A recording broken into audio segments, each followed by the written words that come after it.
In the previous video, we finally found a set, the real numbers, which has a larger cardinality than the set of natural numbers.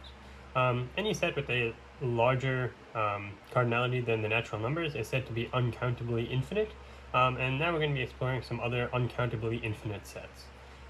First, we're going to be exploring any set of the form written in interval notation a comma b in parentheses. And what set is this? It's the set of all real numbers x such that a is less than x and x is less than b. And all this is saying is we're talking about the numbers that are between a and b, and we're not including a and b. And shown in a number line right here, these open circles mean that we don't include a or b, and the line in between means that we do include all the real numbers in between the two. And we want to show that the cardinality of this set is the same as the cardinality of the entire real numbers, even though this is just a subset of the real numbers. And this is true as long as a is not equal to b. If a equals b, then there's no real number such that x is between a and b if a and b are the same thing. For example, if a and b are both equal to 1, and you're supposed to find an x such that it's larger than 1 and it's smaller than 1, obviously that's going to be impossible. So we're just going to be talking about cases where a does not equal b.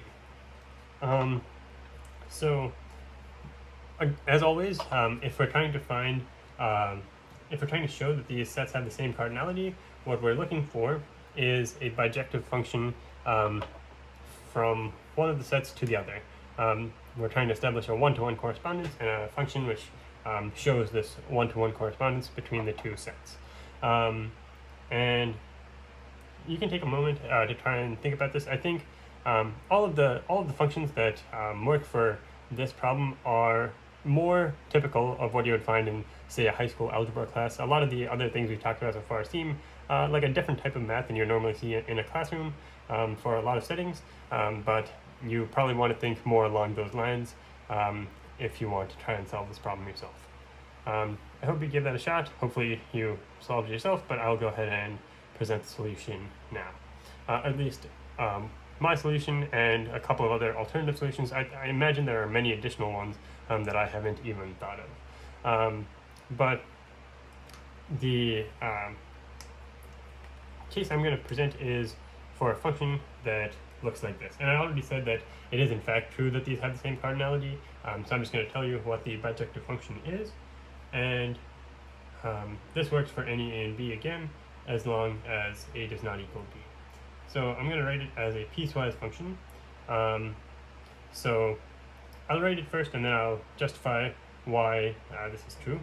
So f of x is going to equal negative x minus a times x minus b divided by x minus a plus b divided by 2. And this is as long as x does not equal a plus b over 2. If it equals that, then the denominator is going to be 0 and it's going to be undefined. And this is in fact in the set, and by the way, this is mapping from ab to the real numbers. You can also show a bijective function in the opposite direction, and that would still work to show equal cardinality, but this is the direction I'm going, from ab to the real numbers. So you take, and a plus b over 2 is in this set ab, because it is the midpoint actually between a and b. It's just the average of the two numbers. And if x is equal to a plus b over 2, then the function just takes on the value of 0. And this is a rather convoluted function, but I'm going to justify kind of where I came up with this and why it works as a bijective function from ab to the entire set of real numbers. So I'm going to write it a little bit smaller so that there's room to fit some graphs, because I think this is most clearly seen with a graphical presentation of how this works. So I'll just write the function again up here.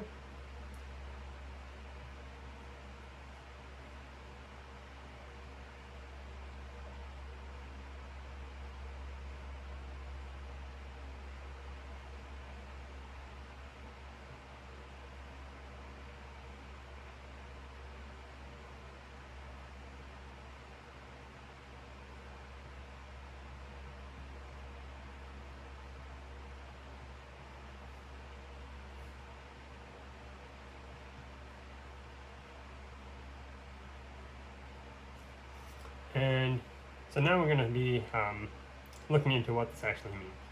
So the first thing I want you to notice is look at the numerator of, and so we're mostly going to be focused on this. Clearly this is where most of the work is being done. This is just saying there's one additional value where it's going to take on 0, but we're going to focus on mainly this top part. So the first thing I want you to look at is the numerator. So this is negative times x minus a times x minus b. And if you expand this, you're going to find that it's a quadratic equation. And I can do it fully. So you have a negative sign, but first let's do the binomial multiplication. So this is going to give us x squared minus a plus b times x plus ab. And if you bring in the minus sign, you're going to have minus x squared plus a plus b x minus ab. So this is a negative quadratic equation, and hopefully you are aware that negative quadratic equations in a graph look like upside down parabolas, something like this, where it's going to curve downwards, have a maximum value, and curve downwards. Yeah. Something else that you can know about this quadratic equation just by looking at the function is that if x equals a, and remember we're just focusing on the numerator right now. If x equals a, then the numerator equals 0, and if x equals b, then the numerator also equals 0. And you can see this since if you plug in a for x, then you get a minus a in this factor, which is going to give you a factor of 0, and 0 times anything is 0, so the whole numerator is going to be 0 in that case. And the same argument holds. You can plug in b for x here, b minus b equals 0, 0 times anything equals 0, the whole numerator is 0. So x equals a and x equals b are going to give you 0. And so that means that we also know that a does not equal b, and so we now know that there are two different places where the numerator takes on a value of 0. And graphing the numerator, we've already looked at it as a downward parabola, and we're going to say that there's a line f of x equals 0. Actually, let's not use f of x. Let's say that just the numerator, let's say that this is equal to g of x, and it's equal to this. And we're going to say that, let's just also come up with, find the intersections with the x-axis essentially, which is just a flat line here. It's just finding the roots of a polynomial equation. So here there are two intersections, and we know that it does in fact intersect twice because we've found two different values when it's going to be equal to 0. And so now recall that the domain of our function is AB, and that means we're focused solely on this section right here. And so the most important thing about the numerator to keep in mind is that for the entire domain of the function that we're actually talking about, this is going to be positive. And again, this is because it's an upside down parabola, which has a maximum value, and it has two zeros, which are a and b. And any upside down parabola which hits the x-axis twice is going to be positive in between those two zeros. I hope that's clear. So again, the main point here is that the numerator, let's put it next to the numerator here, is going to be positive for the entire domain here. So now we can look at the denominator, which is a pretty simple function if you look at it by itself. It's just x minus a plus b over 2. And this is just a linear equation. A and b are constant numbers. So this is just going to be the line y equals x, the diagonal line y equals x, shifted by a constant value downwards. And so we can graph this on the xy plane roughly, and it'll look something like this. It's been shifted downwards. This value right here is going to be negative a plus b over 2, and you can see that because when x equals 0, then the y value is going to be negative a plus b over 2, and so that's where it's hitting the y-axis. Yes. So again, we're now looking from x equals a to x equals b. That's the domain of the function that we actually care about. And so we know that, again, we know that a plus b over 2 is in the domain. It's actually exactly in the middle. That's the average of a and b. So we can say that maybe a goes over here. Maybe I'll keep it green. A goes over here, and b goes over here. And I've drawn this specifically so that the line intersects the x-axis exactly halfway between this range. And the reason for that is because when x equals a plus b over 2, then this denominator is going to equal 0. And so the line representing the denominator should hit the should take on a value of 0 halfway between a and b. And so if you focus entirely on this section where we care about the domain, which is this set a comma b, then you're just focusing in on this section right here. And that means it starts out negative, it's increasing, it crosses the x-axis, takes on a value of 0, and continues onwards increasing, and is positive for the second half of this set of the domain. So this denominator is not, the numerator is always positive. The denominator is going to go from negative to 0 to positive over the course of the domain. So what happens, let's just consider all of the cases here that we might have to deal with. So when the numerator is positive and the denominator is negative, then the whole thing is going to be negative. So let's write that here. It is going to be negative. If it's positive over 0, then that just does not exist, which is, again, why when x is actually equal to a plus b over 2, we assign a separate value, which is 0, and we'll come back to why we assign 0 there. And if they're both positive, then that means that the whole function is positive. So now let's actually look at exactly what the whole function we're looking at here is going to look like.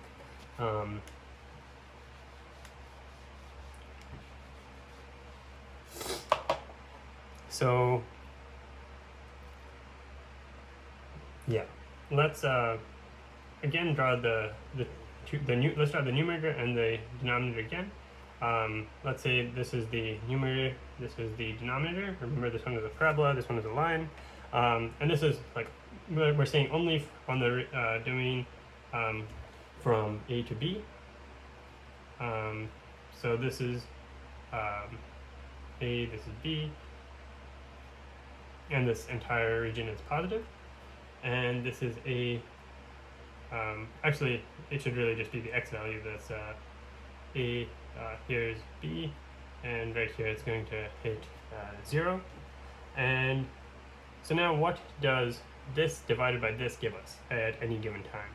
And recall at a, this takes on a value of 0, and at b, and here it takes on a value of 0 halfway in between.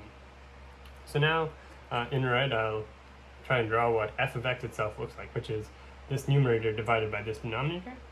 So recall that the domain we're actually looking for, and let's actually draw this properly on an xy scale, on an xy plane.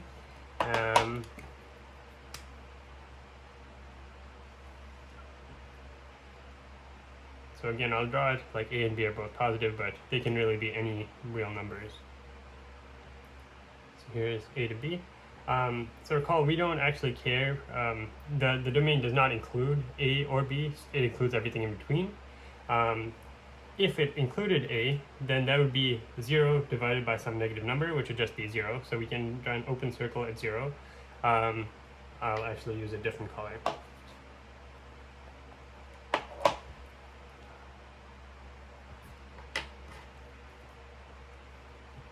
We can draw an open circle at a, and at b it would also be 0 divided by a positive number, so that will also be 0, so we can draw open circles at both of those points. Then we're going to have a positive divided by a negative, and as we approach this midway point, the negative is getting smaller and smaller, and the positive is also getting larger, but this negative approaches 0. And so first of all, in this entire area it's positive over a negative, which is negative, so we're going to be going downwards somewhere. but it's also going to be approaching negative infinity because as the denominator gets smaller and smaller, the absolute value is going to grow larger and larger, and it's negative, so it's going to be approaching minus infinity as we approach this midway point between a and b. Again, it's undefined at the actual value of a plus b over 2, the midway point, but we'll come back to that in a moment. And then we can kind of make a similar argument for working our way inwards from b, which is that 0 at this edge, if you move to the left, the numerator is growing larger and it's becoming positive, and the denominator moves from a positive value down towards 0. It's positive the whole time, and again, positive divided by positive is positive, but we're moving towards positive infinity because it's going to be a positive divided by a positive number that's getting really, really small. And again, that's going to make the whole value very, very large, and so this is going to approach positive infinity.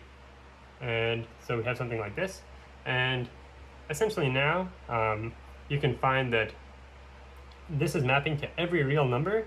It gets as negative as you want, as positive as you want. It gets as close to 0 as you want. The only thing that you don't actually have is the exact value of 0. And that's why we chose this second part of the piecewise function. And so at this exact point, we just chose that the function would take on a value of 0. And now you can see that somewhere on this domain, the function takes on a value of every real number. It takes on every negative value between a and the midpoint.